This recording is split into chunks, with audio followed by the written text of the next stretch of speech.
Primeira carta de João, capítulo 4. Ao longo do ano, para você que está nos visitando e não sabe, a gente tem ao longo do ano trabalhado mensagens, a escola dominical, grupos de vida, em cima das cartas paulinas e cartas gerais. Esse mês de dezembro nós estamos tendo uma série de pregações em cima da carta de 1 João. E hoje especificamente nós vamos estar lendo capítulo 4, versículo 1 e 2.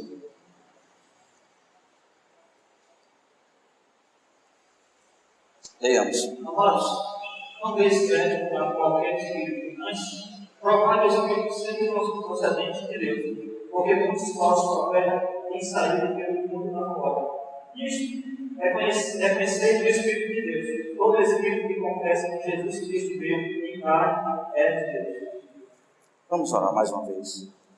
Pai, nós abrimos agora a Tua palavra, Senhor, e pedimos que Teu Espírito Santo possa nos trazer o discernimento devido, a compreensão, para que nós possamos, ó Deus, entender a Tua vontade para as nossas vidas. Nós, ó Deus, entendemos e reconhecemos que é a Tua palavra, Deus, aqui que está sendo lida e falada, Senhor. E para que haja uma compreensão, necessitamos do Teu Espírito. Abre os nossos ouvidos, abre os nossos corações, Senhor. Nos ajuda, Senhor Deus, a ter o discernimento e a compreensão. Nos faz, ó Deus, por meio agora da Tua palavra, que haja transformação em nossas vidas. Que nós possamos sair, Senhor, daqui diferente de como aqui nós chegamos. Que o Teu Espírito, a Tua palavra, possa promover mudança em nossa vida, para a glória do Senhor, em nome de Jesus. Amém.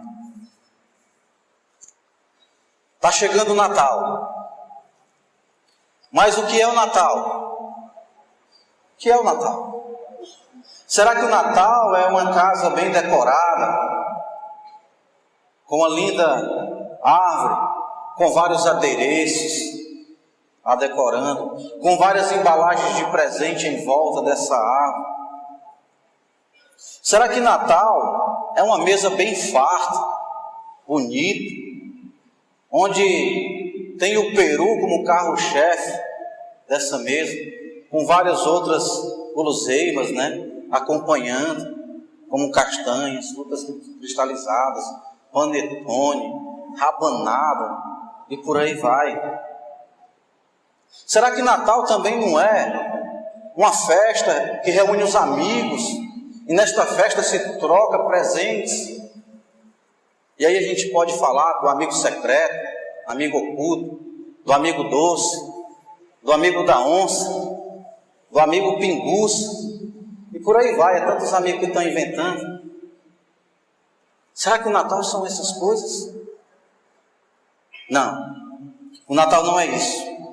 O Natal, ele é algo que o apóstolo João está afirmando aqui. O verdadeiro sentido do Natal e o verdadeiro Natal, ele está baseado nisso que João, o apóstolo João, está afirmando, que Jesus se fez carne. Se nós sairmos aí fora e formos perguntar às pessoas quem é Jesus, para elas, nós vamos nos surpreender com as respostas, porque infelizmente muitos não sabem nem quem é esse aniversariante aí que o mundo está comemorando. Outro dia, numa mensagem aqui na quarta-feira, o Tiago trouxe foi na quarta, Tiago trouxe um vídeo perguntando quem era Jesus para as pessoas. Eu confesso que eu fiquei de boca aberta, surpreendido de forma negativa em como as pessoas viam Jesus. Viu Jesus de várias formas, menos como essa que João apresenta e como o Evangelho e como a palavra de Deus apresenta Jesus. Então Natal é isso. E mesmo estudando a carta de 1 João, é possível refletir sobre isso. Porque João, ele tinha como grande objetivo falar de Jesus, quem era Jesus, qual o propósito de Jesus. E eu gostaria que nós pudéssemos hoje aprender algumas coisas sobre o que João está falando a respeito de Jesus e algumas implicações que trazem para as nossas vidas quando nós compreendemos quem é Jesus. Então, João, ele apresenta Jesus como o Verbo que se fez carne. O Verbo que se fez carne. Qual a necessidade de João falar isso, apresentar Jesus dessa forma? É interessante que no Evangelho, João também abre o seu Evangelho falando isso. Foi a leitura que o nosso irmão João Neto fez aqui, do Evangelho de João. O Verbo que se fez carne e que habitou entre nós. E vimos a sua glória como a do unigênito do Pai. João, ele estava ensinando sobre isso por causa do gnosticismo na sua época. O que era o gnosticismo? Era uma concepção filosófica, religiosa, surgida no Oriente antes de Cristo, que se infiltrou na igreja gerando uma terrível heresia, que foi severamente combatida já pelos apóstolos Paulo em suas cartas, Pedro e muito pelo apóstolo João, e também até pelos seus sucessores, como Irineu, um dos pais da igreja do primeiro século, um dos sucessores dos apóstolos, que viveu entre o ano 130 e 200 depois de Cristo. Inclusive ele fez uma obra, ele escreveu um livro que se tornou famoso, que era um livro falando contra os hereges, exatamente ele refutando e rebatendo essa filosofia do gnosticismo. Então João se viu na necessidade de apresentar quem era Jesus realmente, porque para os gnósticos eles não concebiam que Deus pudesse habitar num corpo humano, numa matéria, dentro da concepção dele, completamente podre, perdida, má.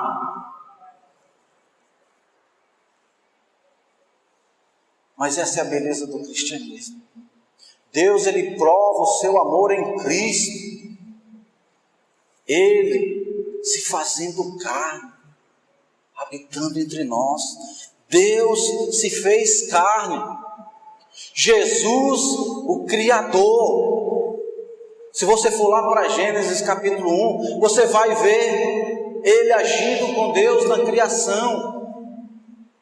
Colossenses capítulo 1 fala sobre isso. O Evangelho de João capítulo 1, no princípio era o Verbo estava com Deus, e o Verbo era Deus. Todas as coisas foram feitas por Ele, e sem Ele nada do que se fez poderia ser feito.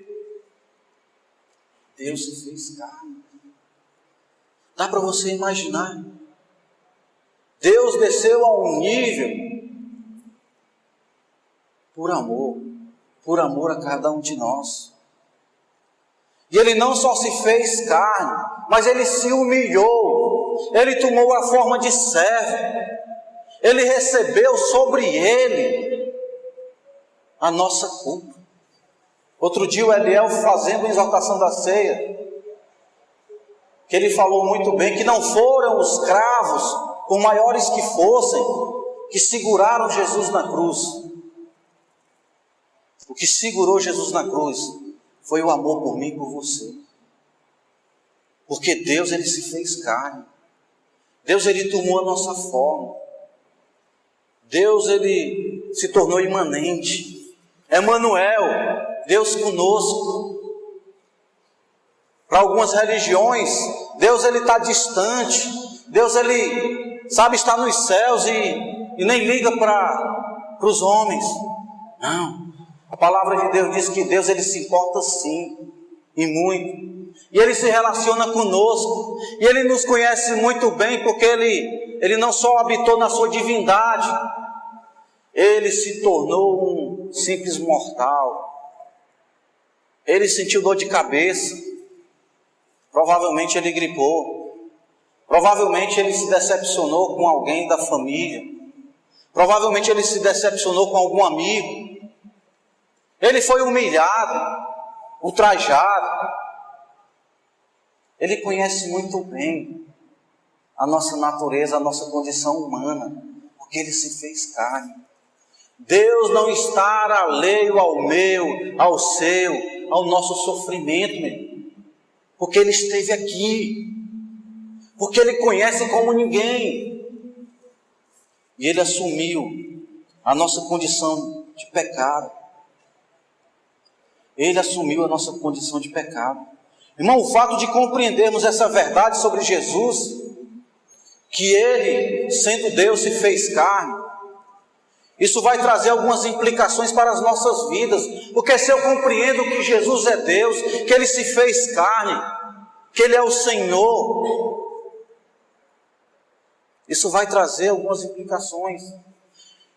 Depois de eu tomar um conhecimento sobre a pessoa de Jesus, quem é Jesus, de eu conhecer profundamente, eu não vou continuar vivendo mais do mesmo jeito. Há algumas implicações, é isso que o apóstolo João, ele apresenta aqui. Você poderia ler o versículo 6, Eliel, por favor? 1 João 4, 6.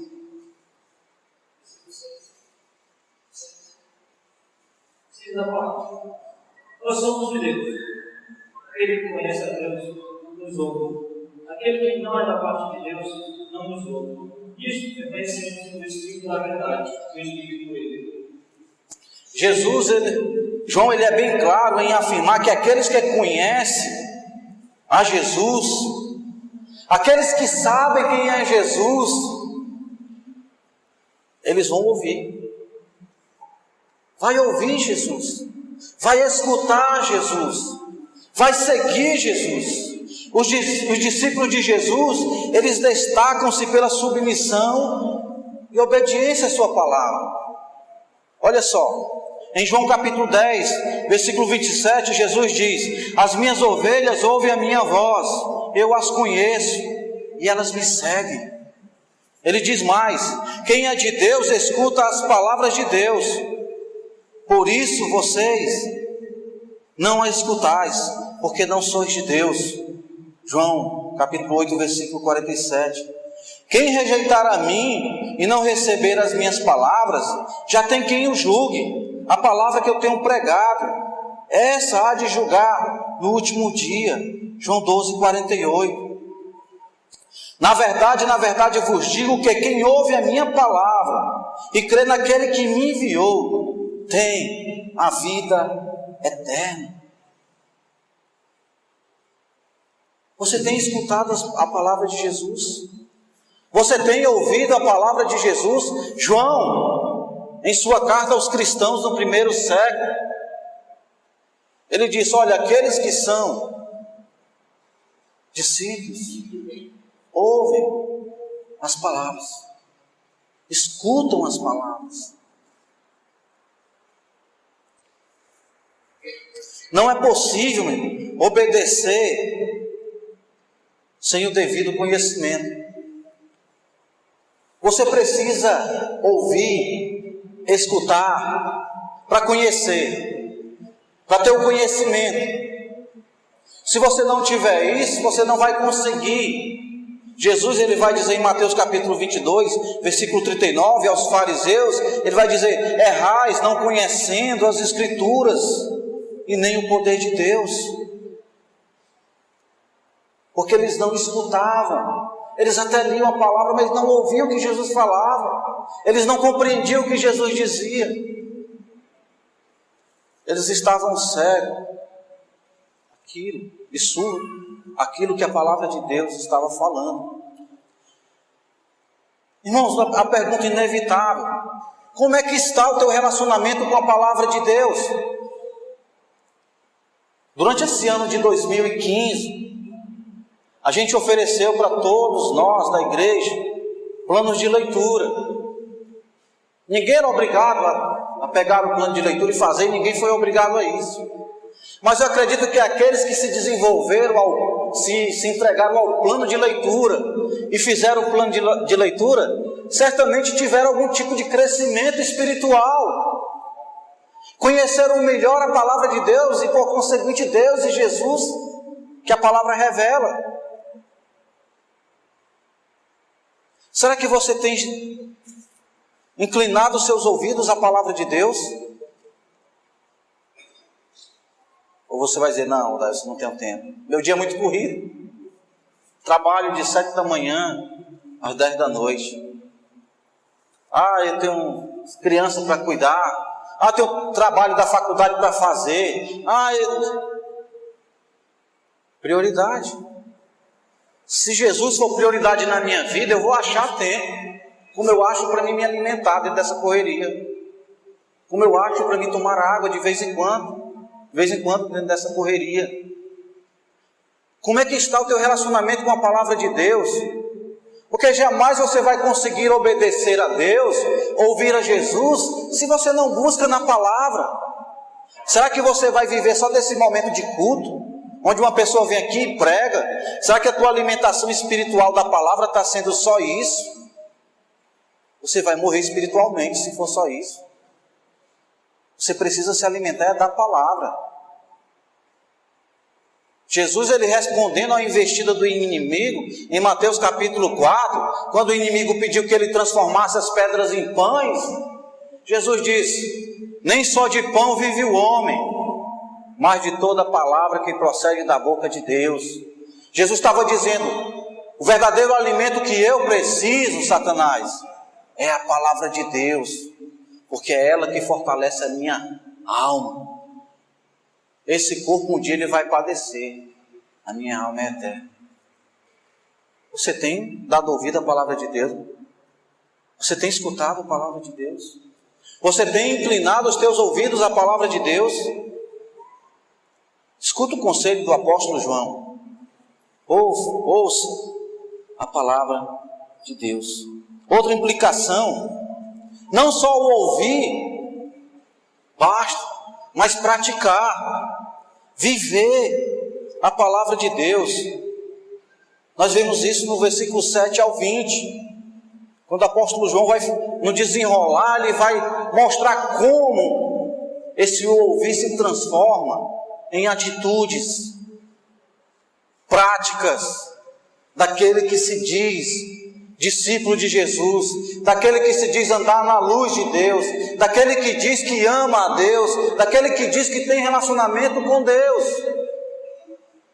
Ele vai ouvir, ele vai viver, vai buscar a viver, vai buscar a praticar a palavra de Deus.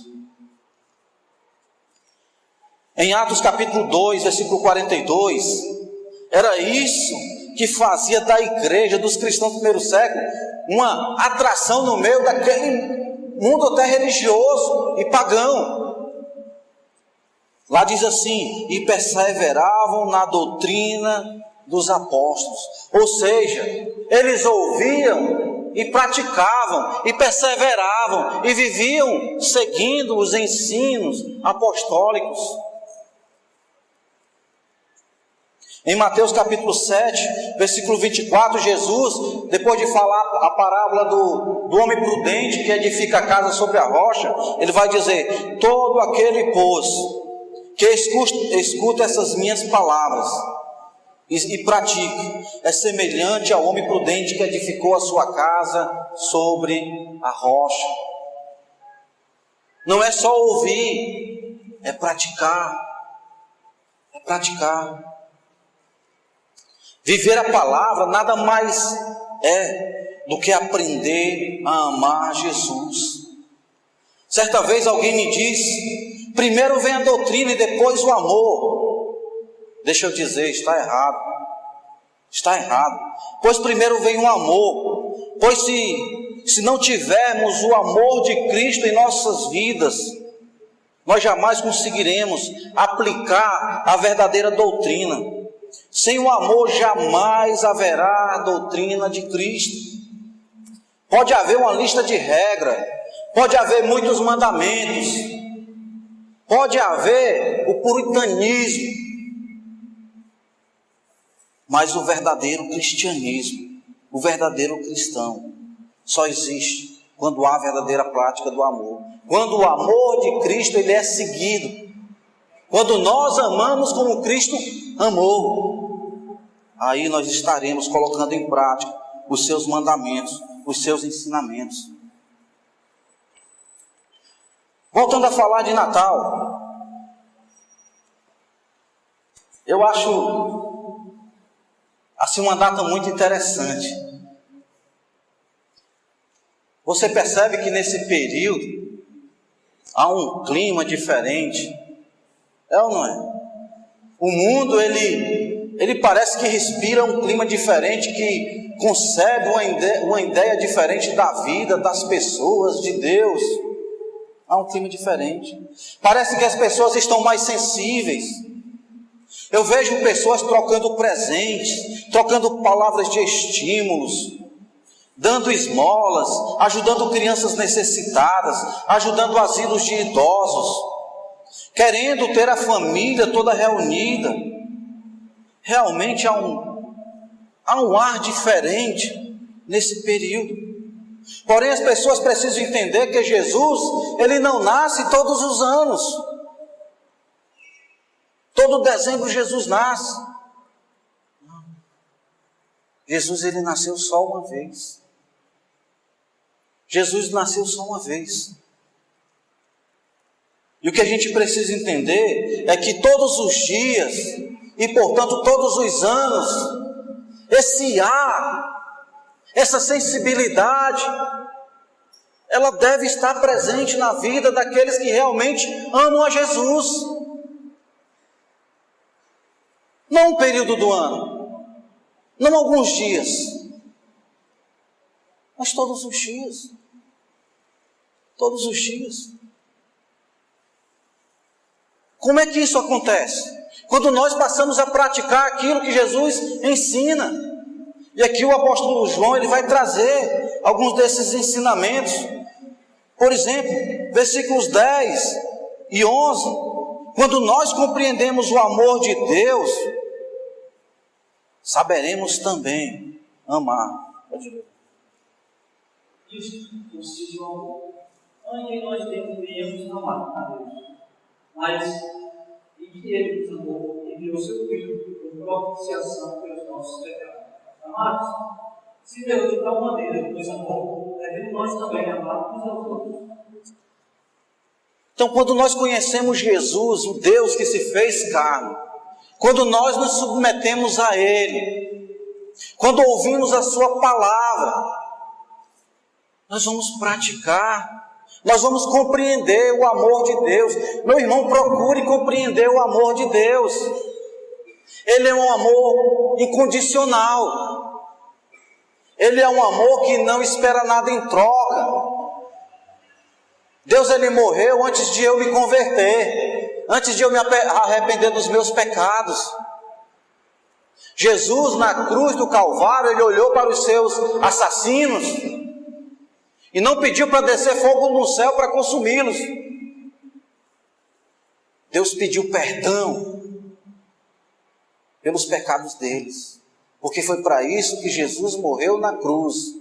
Jesus morreu na cruz para que Barrabás pudesse ter os pecados perdoados, para que Caifás tivesse os pecados perdoados, para que Anás tivesse os pecados perdoados, para que todos, do passado, do presente e do futuro, tenham perdão de seus pecados, tenham a salvação de suas vidas. Quando nós compreendemos o amor de Deus, isso vai nos ajudar a viver esse amor, porque não é fácil.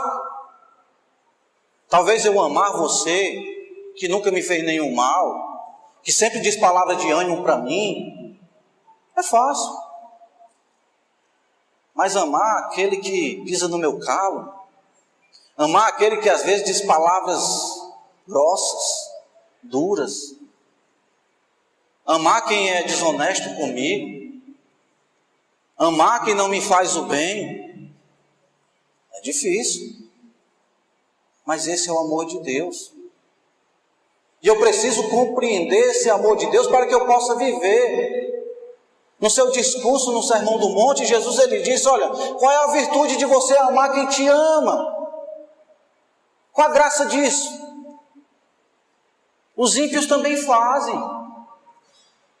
Qualquer pessoa nesse mundo ama quem lhe ama. Jesus diz, olha, você deve amar os seus inimigos.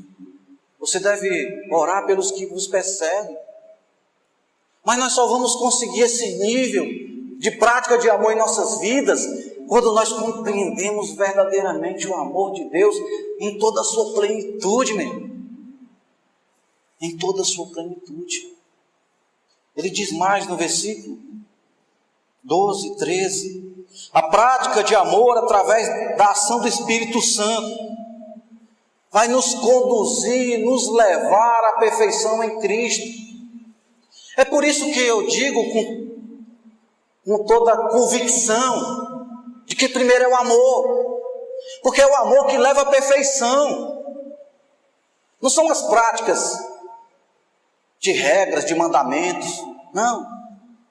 É o amor.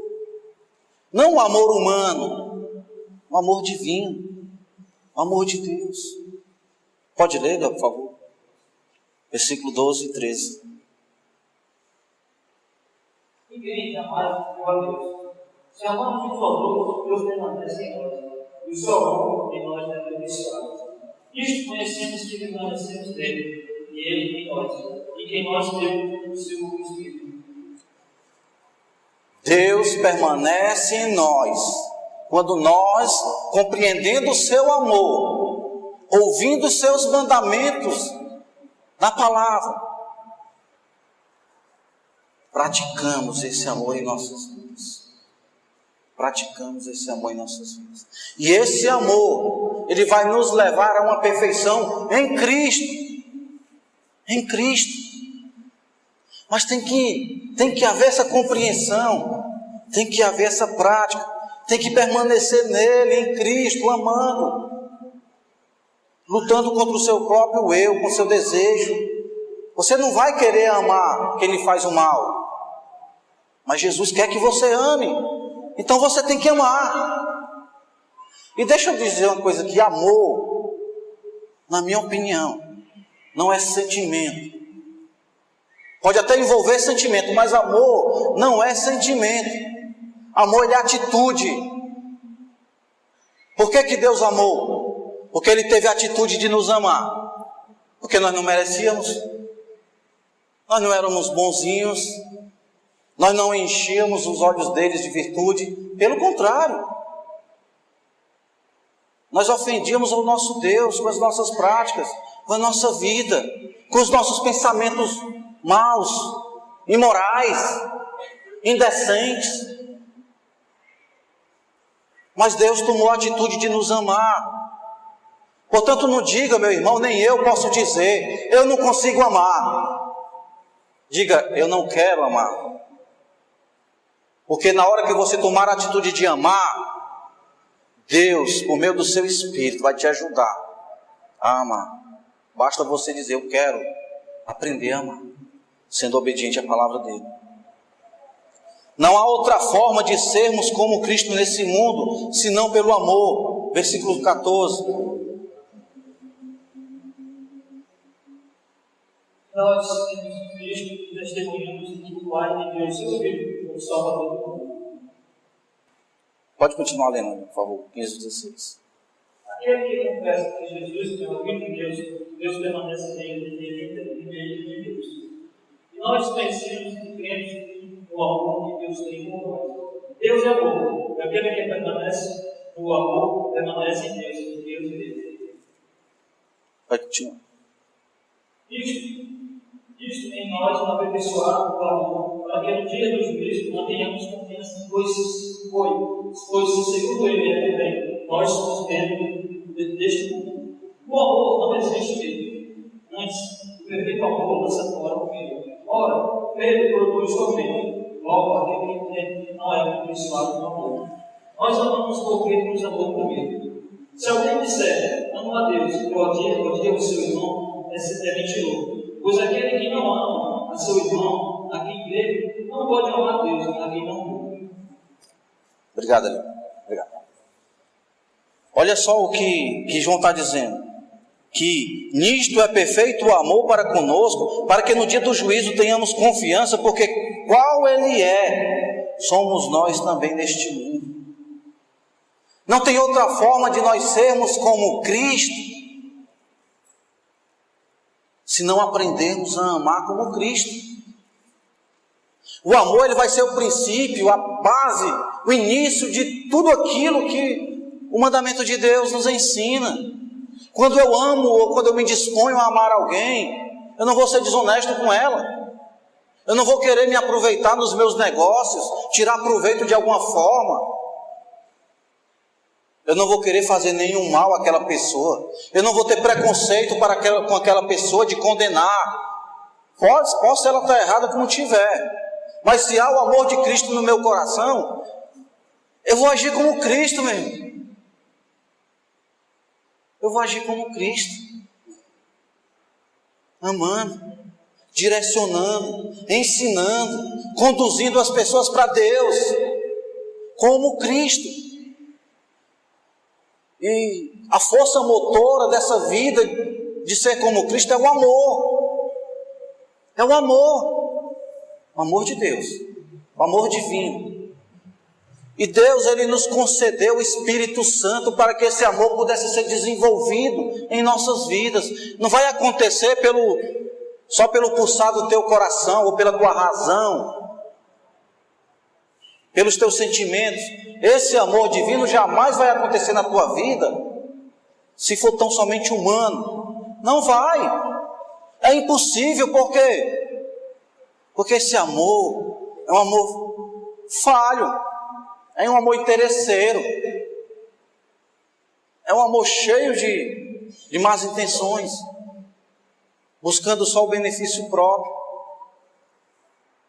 O amor divino é como o de Cristo. Não há outra forma de provarmos que amamos a Deus senão o amor pelo outro. Não há. Por mais que eu venha cumprir todos os outros mandamentos, se eu não amar como Jesus ensina, eu não conseguirei cumprir todos os outros mandamentos. Talvez eu cumpra de vir para o culto, talvez eu cumpra de ler a Bíblia, talvez eu cumpra de orar durante as refeições, orar antes de dormir, orar de manhã, talvez eu cumpra de abraçar um irmão, abraçar outro, de estar, enfim, algumas práticas religiosas.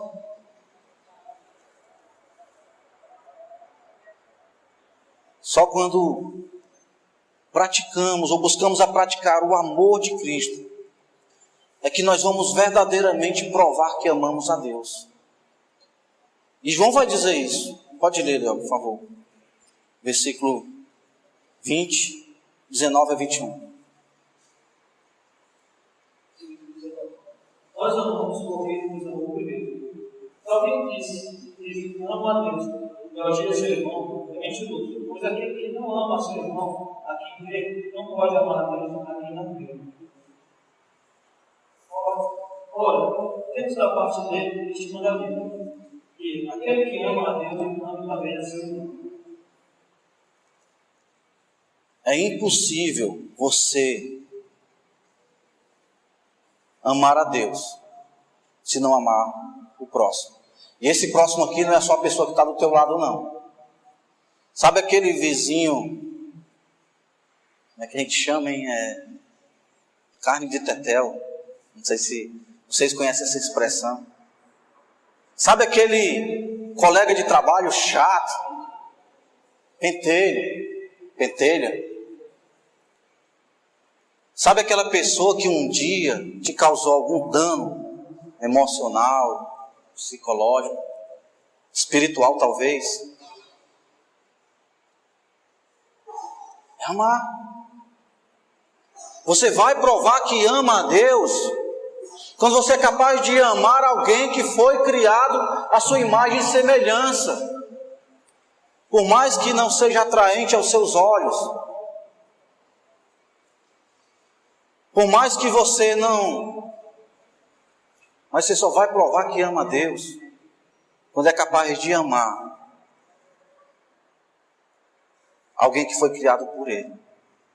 todos os seres humanos, todos nós, preto, branco, alto, baixo, gordo, magro, rico, pobre, do norte ou do sul, todos são feitos à imagem e semelhança de Deus. Todos são criados por Deus. E todos devem ser amados, porque Deus é amor. Como é que tu vai dizer que ama a Deus a quem tu não vê, se tu não é capaz de amar a pessoa que está do teu lado, que foi criado à imagem e semelhança de Deus? Que a gente possa meditar nas palavras de João, nas Sagradas Escrituras, que a gente possa buscar, ouvir, conhecer e praticar e viver aquilo que Jesus ele tem nos ensinado. É muito bom ceias, panetones, perus, troca de presente, isso é bom. Mas não esqueçam de Jesus e dos seus ensinamentos. Não esqueçam do que Jesus tem nos chamado a ser luz nesse mundo. Não se prendam a um dia. Esse dia é muito questionável, 25 de dezembro. Provavelmente era a data mais improvável para Jesus nascer. Mas tudo bem. As pessoas querem lembrar dessa data. Vamos aproveitar para falar desse Jesus maravilhoso que nasceu um dia e que nos ensina a viver melhor para a glória de Deus. Que o Senhor nos abençoe. Vamos ficar em pé, vamos orar ao nosso Deus.